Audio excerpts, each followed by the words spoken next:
আজকে আমি ট্রেডিং সম্পর্কে 7টা ট্রুথ বলবো, যে 7টা ট্রুথ প্রত্যেকটা মানুষের জানা এন্ড মানা প্রয়োজন। এগুলো আপনার সাথে ঘটবে, এগুলো universal truth. Trading is not a shortcut money, is a process money. What is process? Planning, আপনার ডিসিপ্লিন, আপনার হ্যাবিট, আপনার স্ট্র্যাটেজি, আপনার রিস্ক ম্যানেজমেন্ট, আপনার মানি ম্যানেজমেন্ট, এই প্রত্যেকটা জিনিস হলো প্রসেস। আর এই সবগুলো জিনিসের সমন্বয়ে গঠিত হয় একজন প্রফেশনাল ট্রেডার। এই ভিডিওর শেষে আমি আপনার এত সুন্দর সিম্পল মানি ম্যানেজমেন্টের ট্রিক্স দেখাবো, এমন কোনো মানুষ নাই এটা ফলো করার পর বলতে পারবে যে ভাই আমি এটারে ক্যারিয়ার বানাইতে পারবো না।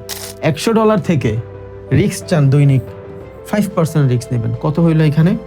$5 রিস্ক নিচ্ছেন আপনি প্রত্যেক দিন। এবার ধরেন আপনার কাছে $10,000 আছে, এবার $10,000 থেকে আপনি সেম 5% রিস্ক নিতে চান। এবার আপনার ক্যাপিটাল কত হবে? $500, সেম রিস্ক। আচ্ছা, এবার এই $5 কামাইতে হইলে আপনার কত পার্সেন্ট রিস্ক লাগতেছে? খুবই কম। আপনি যদি এখানে 1%ও রিস্ক নেন $10,000 ক্যাপিটালে, আপনার $100 প্রফিট হয়ে যাচ্ছে, যেখানে $100 আপনার টোটাল ক্যাপিটাল।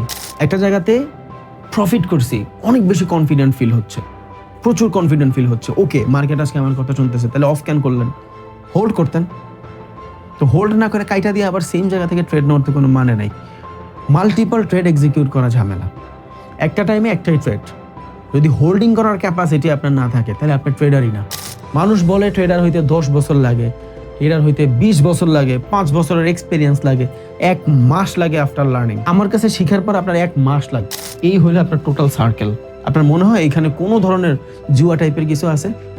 আজকে ট্রেড নিছেন, 3টা হয় নাই মার্কেটের ভিতরে বেটার কিছু, বাদ দিয়া দেন, সমস্যা নেই।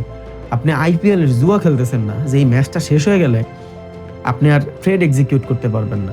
ব্যাপারটা এমন না। মার্কেট 10 বছর আগেও খুলতো, মার্কেট এখনো খুলে, মার্কেট 10 বছর পরে কেন 100 বছর পরেও খুলবে।